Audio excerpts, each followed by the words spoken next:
అందరికీ నమస్కారం. నా పేరు జీవన్ గౌడ్. నేను టీఆర్ఎస్ పార్టీ నాయకుని మాట్లాడుతాను, ఉద్యమకారుణ్ణి. ఈరోజు బండి సంజయ్ గారు కొడుకు బండి భగీరథ కేసు నీరుగార్చే విధంగా ఉన్నది. ఎందుకంటే ఆయన మీద ఫోక్స్తో చట్టం 8వ తారీఖు నాడు మరి బుక్ అయింది.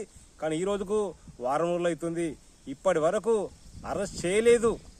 ఈ రాష్ట్రంలో, తెలంగాణ రాష్ట్రంలో పేదవానికి ఒక చట్టము, ఉన్నవానికి ఒక చట్టము అనే విధంగా నడుస్తున్నది. ఎందుకంటే అదే పేదవాడు ఎవరైనా చేసినట్టు ఊరుకుంటున్నా, వాడు దొరకకపోతే వాళ్ళ ఇంట్లో వాళ్ళు ఎవరైనా తెచ్చి కూర్చోబెడుతుండే స్టేషన్లో, నానా హంగామా చేస్తుండే. మరి డబ్బు ఉంది, పదవి ఉంది, అంగబలము అన్నీ ఉన్నాయి. కాబట్టి ఈరోజు పోలీస్ అధికారులు కానీ ఎవరైనా అందరి నోరు, ప్రభుత్వాలు కూడా సైలెంట్ అయిపోయినాయి. వాళ్ళకు దారిలు చూపిస్తున్నాయి ఇంకా కేసులు తప్పించుకునే విధంగా. ఎందుకంటే కోర్టుల బెయిల్ కోసం వేసారు, ఇంకా సిగ్గుచేటు. ఇవన్నీ ఇప్పుడు వాళ్ళు అరెస్ట్ చేయకుండా వాళ్ళకు టైం ఇచ్చి సిట్ అని చెప్పి ఏదో కాలాయపని వేస్తూ అది ఏర్పాటు చేసిర్రు.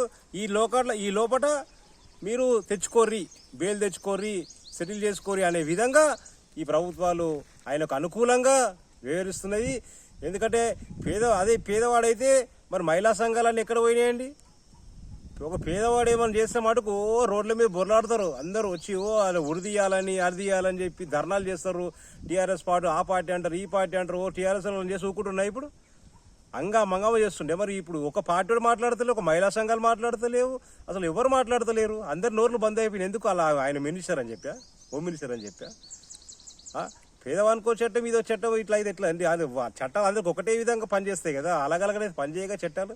రాజ్యాంగం అనేది బాబాసాహెబ్ అంబేద్కర్ అందరికి ఒకటే విధంగా రాసి పెట్టిండు. కానీ ఈడ మాత్రం రెండు విధాలుగా పనిచేస్తారు. ఉన్నోనికి వచ్చాడు, లేదనుకో చట్టం. మరి తెలంగాణ మరి రక్షక సమితి ఎక్కడ పోయింది? నేను అమ్మనైతా అందరికీ, మరి బిడ్డకు ఆపద వచ్చింది. మరి బిడ్డకు ఆపద వచ్చినప్పుడు తల్లి అయితే రావాలి కదా. కనీసం ఈ రోజు వరకు ఖండించలేదు ఆమె బయటకు వచ్చి. మరి వాళ్ళకు ఆపద వచ్చినప్పుడు మరి ఆదుకోవాల్సింది పోయి, ఆమెకు ధైర్యంగా ఉండాల్సింది పోయి, మరి తల్లి గిట్లే ఉంటుందా? ఎంతసేపు కేసీఆర్ గారిని ఇద్దరు టీఆర్ఎస్ పార్టీలో ఉన్న నాయకులను తిరుగుతారు మీరు, టార్గెట్ చేసి వాళ్ళు అట్లా వీళ్ళు ఇట్లా అని చెప్పి. మనం కనీసం ఖండన కూడా చేయలేదు ఈ రోజు వరకు. వాళ్ళను పరామర్శించలేదు బాధితుల కుటుంబాన్ని. ఇదే మరి నువ్వు రక్షణ సమితి అంటే నేను రక్షణ కవచంలాగా నిలుస్తాను. మరి ఇదేం రక్షణ సమితి అమ్మా?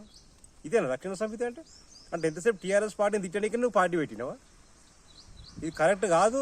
ఏది ఏమైనా కూడా ఆ బాధిత కుటుంబానికి అందరూ బాసగా నిలబడాలి, అందరూ ధైర్యాన్ని ఇయ్యాలకు, వాళ్ళకు ఖచ్చితంగా న్యాయం జరిగే విధంగా మరి అందరూ పనిచేయాలి. మహిళా సంఘాలు కూడా అందరూ మాట్లాడాలి, వాళ్ళకు ఆ పిల్లకి న్యాయం జరిగే విధంగా మహిళా సంఘాలు అందరూ మాట్లాడాలి. టీఆర్ఎస్ పార్టీ మాత్రము ఖచ్చితంగా బాధిత కుటుంబానికి న్యాయం చేసే వరకు పోరాటం చేస్తుంది. ఖచ్చితంగా న్యాయం చేయాలా బాధిత కుటుంబానికి అని చెప్పి మేము ఈరోజు తెలియజేస్తున్నాము.